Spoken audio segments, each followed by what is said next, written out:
இங்கே ஒரு அக்கா பார்த்திங்கன்னா இந்த தோசைக்கு வந்து அதிகமான விலையை வந்து கொடுத்துட்ருக்காங்க. அப்படி என்ன தோசை பண்ணுறாங்கன்னு பார்த்தீங்கன்னு வச்சிங்களேன், இது என்ன பன்னீர் தோசையா? ஏதோ மாவை எடுத்துக்கிறாங்க. ஃபஸ்ட்டு அந்த மாவை எடுத்து கலந்து அதில் கொஞ்சம் உப்பு போட்டு நல்லா கையை போட்டு குழப்பி தண்ணியை ஊற்றி நல்லா கிண்டி வைக்கிறாங்க. கிண்டி வச்சுக்கிட்டு நல்லா தண்ணி ஆக்கிக்கிறாங்க. அப்புறம் பன்னீர் போட்டு தோசைன்றதாட்டி அந்த பன்னீரை நல்லா தெரிவிக்கிறாங்க. எத்தனை பன்னீர் எடுத்து என்ன பண்ணுறாங்கன்னு தெரில. இது நிஜமாலே பன்னீரா என்னான்னு கூட தெரியல வேறு. அதையும் போட்டுக்கிறாங்க. இப்போ தோசைக்கல்லை சூடு பண்ணி 2 தோசைக்கல் வச்சுருக்காங்களா, 2 தோசைக்கல்லையும் சூடு பண்ணி வச்சுக்கிறாங்க. அப்புறம் அந்த பன்னீரில் வெங்காயம் போடுறாங்க, அப்புறம் தக்காளி போடுறாங்க, அப்புறம் தக்காளி கொஞ்சம் நிறையா போடுங்க, அப்புறம் புதினா போட்டுக்கிறாங்க. அப்புறம் என்னமோ ரகசிய பொடி ஒன்று போடுறாங்க, பெப்பர் பொடி ப்ளஸ்ஸு பச்சை மிளகா போட்டுக்கிறாங்க. அப்பா சால்ட் அள்ளி போடுறாங்க. அதையும் கையால் போட்டு நல்லா பிசைஞ்சு திரட்டுறாங்க. அப்புறம் அந்த தோசைக்கல்லில் ஒரு கரண்டி மாவு எடுத்து ஊற்றுற மாதிரி ஊற்றுறாங்க. இது என்ன மாவுன்னு தெரியல, கடல மாவு தான் நினைக்கிறேன். இந்த மாவை நல்லா ஒரு வட்டமான தோசையாக ஊற்றுறாங்க. இங்கே ஒரு தோசை, இதில் ஒரு தோசைன்னு ஊற்றுறாங்க.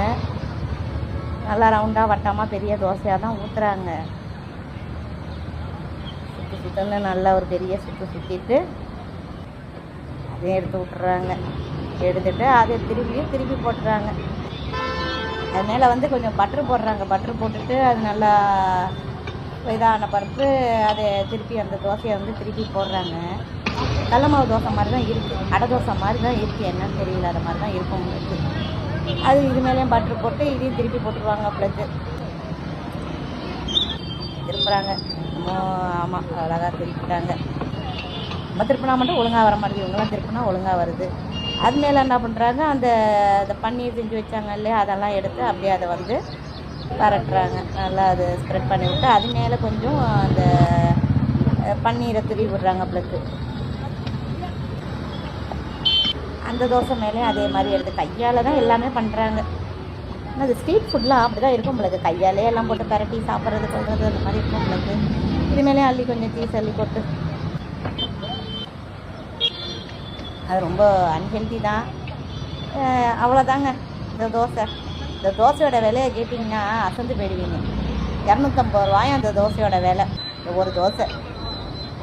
இதில் என்ன இருக்குது அப்படி சாப்பிட்றதுக்குன்னு எனக்கு தெரியல.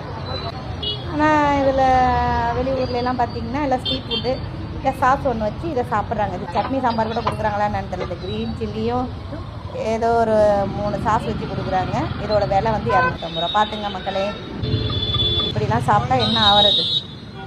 இதுதான் வெளியூர்.